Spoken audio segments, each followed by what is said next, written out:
예, 안녕하세요. 예, 그림 문자 오늘은 185강, 오늘은 비우입니다. 그전에는 물을 했고요, 거머리현을 했고, 불글적을 했고, 이제 자꾸 자연의 현상이에요. 비우는 우리가 이렇게 쓰는데 대부분 많이 아세요. 이 비우의 모양은 소전체로 보면 정말 비 같아요. 이겁니다. 예, 그 말 그대로 비가 떨어지는 그 결정체예요. 그러니까 이 자체가 이렇게 변한 거죠. 쓰다 보니까. 예. 그리고 비우는 전부 다 부수가 비우예요. 예. 모든 이 비우자 들어가는 건 전부 부수가 그렇게 만들어 놨더라고요. 그러니까 여기다가 다 붙이는 겁니다. 자, 비우는 이렇게 이제 모양이고, 비는 어떤 이렇게 모양을 해놓고 어떤 의미인지 이렇게 설명해 냈어요. 비우는 재밌어요. 물이 구름 아래로 내리는 모양으로. 그러면 요게 구름이겠죠? 네? 이렇게 주체할 수 있죠. 한일은 하늘의 상형이며, 한일 배웠죠? 한일에, 그러니까 하늘이에요. 구름인데 요거를 덮어 있는 식으로 이렇게, 멀경은 구름의 상형으로 물이 사이로 흘러내린다. 한일은 없어요. 그죠? 한일은 없는데 요게 멀경인데 구름의 상형이라고 분명히 얘기하죠. 구름에 뭐가 내린다? 아래로 물이 내린다. 비유예요. 근데 이게 여기 보면 한일은 하늘의 상형이고 없어요. 그러니까 이렇게 써놓은 거죠. 이거를 한일을 만들어 놓고 이렇게 해서 비유. 그럼 요게 하늘이죠. 네. 그거를 수종, 운하야, 일, 상천, 이거는 상운, 수, 이거. 이런 자도 보기 힘들죠. 영자입니다. 기간냐. 네. 그러니까 하늘에서 내리는 게 물이다. 물은 굉장히 중요한 거죠. 고대 사회에서는. 그러니까 우리가 유학할 때 유자도 뭐를 쓰냐면 비유자를 쓰죠. 예? 그게 이을 이자예요. 비가 어떻게 계속 내리도록 하는 사람이야. 그러면은 이 글자를 추정하면은 이렇게 되는 거죠. 제사장이죠. 재정일치 사회. 말하자면 리더이면서 말하자면은 하늘의 어떤 뜻을 잘 받든다라는 뜻을 해석할 수 있죠. 자, 하늘이에요. 한일이에요. 이제 한일은 한, 크다. 일이잖아요. 하나다. 근데 그 한일을 우리가 뭐 영어로 하면 스카이 뭐 이렇게 되는데 그런 하늘을 말하는 게 아니죠. 그런 거를 다 포함한 거죠. 하늘은. 하늘이 맑기도 하고 말하자면 푸르기도 하고 구름이 끼면 검어기도 하죠. 그죠? 굉장히 다양한 그거를 갖고 있어요. 그거를 한일, 일라고 발음하는데 한이다, 크다. 그래서 우리가 이제 첫 번에 부스를 할 때 첫 번째 강의로 들어간 게 한일이죠. 한일이니까 제가 반복해 드리는 거예요. 하늘이 생기면 땅이 생기죠. 그러면 두 이가 되죠. 하늘과 땅. 하늘과 땅 사이에 존재하는 것 중에 가장 위대한 사람은 뭐예요? 사람이 있어야 되죠. 무수하게 만물이 있는데 그 중에서 제일 위대한 게 사람이잖아요. 그러니까 사람이다. 그 다음에 넉사는 경계를 말해요. 공간을 하면은 공간을 할 때 내 땅이야 할 때 보통은 네모로 하죠. 그거를 나누는 거죠. 8팔. 그 다음에 다섯은 하늘과 땅 사이에 이게 움직이죠. 이게 효라고 그랬죠. 효.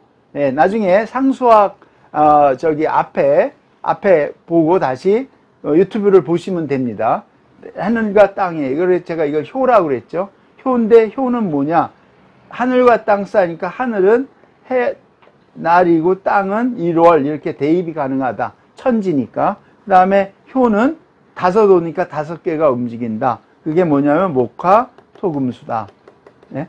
분명히 제가 설명드리거든요. 나중에 보세요. 목화 토금수는 땅에서는 나무, 불, 땅, 뭐예요? 금 이렇게 보지만 이거를 하늘에다가 대입을 하죠. 그러면 뭐가 되냐면 목성, 화성, 수성, 금성, 토성이 되죠. 그러니까 하늘에 있는 별자리와 땅에 있는 우리가 보는 거하고 이렇게 대입을 하는 거죠. 예, 이거를 이제 고대인들은 이렇게 해서 말하자면 우주든 자연의 질서를 이해하려고 그랬던 거죠. 근데 이게 이제 근대화가 되고 과학이 발달을 하면서 이런 거에 어떤 실체를 알게 되는 거죠. 그러니까 지금은 이 글자지만 글자를 통해서 알 수 있는 게 어떤 고대인들의 철학을 알 수 있는 겁니다. 철학이라는 거는 신학과 과학의 중간 단계라고 봅니다. 예? 철학은 신학과 과학의 중간 단계. 제가 하는 게 아니라 버트란트 러셀 경이 얘기한 거예요. 철학은 신학과 과학의 중간 단계인데 철학이 이쪽으로 가느냐 이쪽으로 가느냐에 따라서 해석이 달라지죠. 그러면 신학 쪽에 너무 붙어버리면 뭐가 돼요? 주술적인 문화가 돼버리는 거죠. 근데 철학이 과학적으로 붙으면은 이거는 말하자면은 더 합리적이고 객관적할 수 있는 거죠. 그러니까 이렇게 많이 붙어줘야 되죠. 예. 그러니까 철학에 갖고 있는, 근데 우리는 좀 안타깝게도 자꾸 신학 쪽에 많이 붙어 있는 것 같아서, 예? 좀 안타까운 거예요. 그래서 우후죽순이라는 말을 쓰죠. 뭐예요? 비가, 예? 내린 후에, 비가 내리면 대나무의 순이 쭉쭉 올라간다. 그러니까 이거 대나무 키우시는 분은 잘 알더라고요. 한마디씩 쭉쭉. 예. 그러니까 비가 필요한 거고, 비는 인류에 있어서 굉장히, 지금도 현대사회에 있어도 물은 굉장히 중요하죠. 예, 물이 있어야만 되니까 댐을 만들고 이런 거니까. 그러니까 물이 굉장히 중요합니다. 그러니까 불과 물은 굉장히 인류의 발달에서 중요한 거예요. 예, 첫 번째가 불의 발견이죠. 예, 그 다음에 두 번째가 물이 있기 때문에 문명을 발달시키죠, 계속. 그런데 그게 이제 우리 잘 보시면은 우리는 태극기 안에 그걸 다 구현해 놨죠. 예. 자, 비우자예요. 좀 장황하게 설명을 드렸고요. 자, 눈설입니다. 그래서 비가 얼어서 내리는 것. 그죠? 응우잖아요. 응축됐다.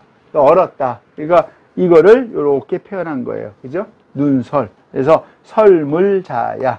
예, 물건, 내리는 거. 그래서 강설. 내릴 강이잖아요. 그죠? 눈이 내린다. 그러니까 비가 얼은 결정체가 눈이다. 예? 눈하고 얼음하고는 또 다르죠? 불명이 다릅니다. 예, 그러니까 설강 또는 강설 이렇게 합니다. 응우, 그러니까 비가 응축된 그런 거. 예. 자, 그 다음에 천둥래예요. 천둥래는 요게 밭점 비슷한 게 세 개가 있는데 비가 있는데 음양이 박동하는 것이 살아있는 것이다. 여기서 이제 이런 걸 볼 수 있죠. 음양의 개념이 그 당시에 있었다는 거죠. 예? 그러니까 음양이 박동한다 하는 건 뭐냐면은 부딪힌다. 그러니까 음양이 부딪히니까 음양을 다른 걸로 얘기하면은 이게 보편화된 개념이잖아요. 음양이. 하면은 이거는 여성이 될 수 있고 양 하면은 남자가 될 수 있죠. 그 다음에 암컷이 되면 수컷이 될 수 있고 다른 것이 결합됐을 때 결합되면서 하나가 되면서 뭐가 만들어진다? 물이 만들어진다는 뜻이에요. 이게 말하자면 우리의 태극과 같은 거죠. 이렇게. 예? 왜? 이게 보이지는 않는데 보이는 형상화한 거죠. 그러니까 우리가 태극하면은 태극 안에 음양이 있다 그러잖아요. 이런 개념을 갖고 있는 거예요. 수천 년부터. 그러면 이거를 제가 이제 이건 왜 중국 건데 우리가 쓰니? 그게 아니라 중국 게 아니라 문명권이 갖고 있는 거죠. 문명이라고 봐야 되죠. 문명 속에서 같이 공존하면서 살아왔기 때문에. 예. 그래서 이런 거를 이제 쓰는 겁니다. 그래서 이게 막 부딪히고 이런 거를 밭전을 표현해서 이렇게 한 겁니다. 그래서 우리가 보통 땅에다가 심는 걸 쥐레라고 그러죠. 예? 그러니까 고기에다 심는 건 어레라고 그러죠. 예, 뢰. 그러니까 뭔가 움직임이 있는 거예요. 자, 음과 양이 부딪히면 움직이는 게 소리를 들으니까 눈으로 보입니까? 안 보이죠. 그렇지만 그렇게 된다라고 그 개념을 이해한 거예요.